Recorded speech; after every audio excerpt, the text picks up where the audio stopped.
अब आती है शिफ्टिंग प्रॉपर्टी, जिसको कि मॉड्यूलेशन थ्योरम भी कहते हैं, क्योंकि दो प्रॉपर्टी हैं तो हमने इसमें यहाँ पर फिलहाल #01 लिखा हुआ है। आपको याद होगा शिफ्टिंग प्रॉपर्टी, जिसको कि फर्स्ट शिफ्टिंग वहाँ कह देते थे, तो शिफ्टिंग प्रॉपर्टी लाप्लास में भी हुआ करती थी। ठीक है, जब x की जगह आप x माइनस ए करते थे तो e to power minus as से मल्टीप्लाई हो जाता था, याद है। यहाँ ये कह रहे हैं कि अगर कोई फंक्शन fx है, उसका फोरियर ट्रांसफॉर्म fs है, तो अगर x की जगह x माइनस ए कर दीजिए और उसका फोरियर निकालिए, तो आपका होता fs है, e to power minus I as से मल्टीप्लाई हो जाता है। नहीं समझे?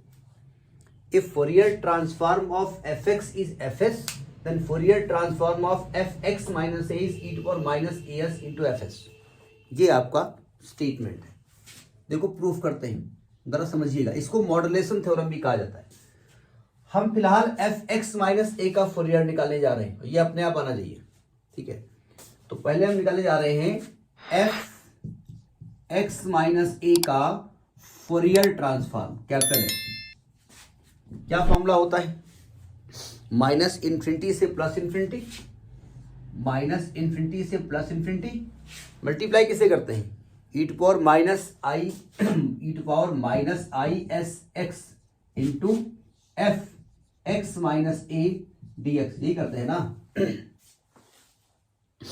अब चूंकि इंटीग्रल करना है तो आपको x माइनस ए को कुछ मानना पड़ेगा, तो मान लिया x माइनस ए को t, let x minus A is equal to T. तो x को लिखेंगे a प्लस टी और dx को लिखेंगे dt। क्योंकि जब आप किसी चीज को, किसी वेरिएबल x को t में कन्वर्ट कर लेते हैं, तो आपका पूरा का पूरा इंटीग्रल t में कन्वर्ट हो जाना चाहिए। ठीक है, ये वाला पार्ट आपके कैमरे में आ रहा है ना? ठीक आ रहा है।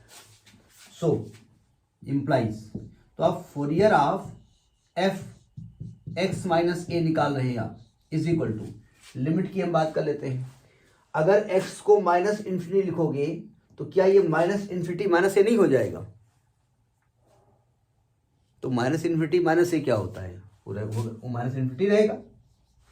भाई माइनस इन्फिनिटी में ए माइनस करोगे तो क्या रहेगा? और अपर वही हो जाएगी, ये E to power minus I S X को क्या लिखेंगे? A plus T into F T D T. ठीक है,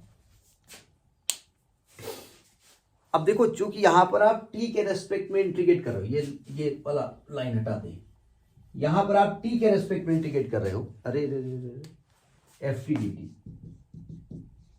तो चूंकि t वेरिएबल है और सबको हटा दें यहां से। देखो ये लिख रहा हूं, इज इक्वल टू, इसके ऊपर माइनस इन्फिनिटी से plus infinity, E to power minus I S A अलग कर दिया, E to power minus I S T अलग कर दिया, into F T D T कर दिया।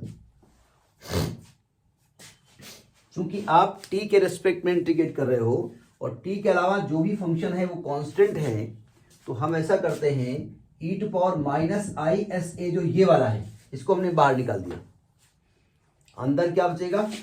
माइनस इन्फिनिटी से plus infinity, E to power minus I S T into F T D T.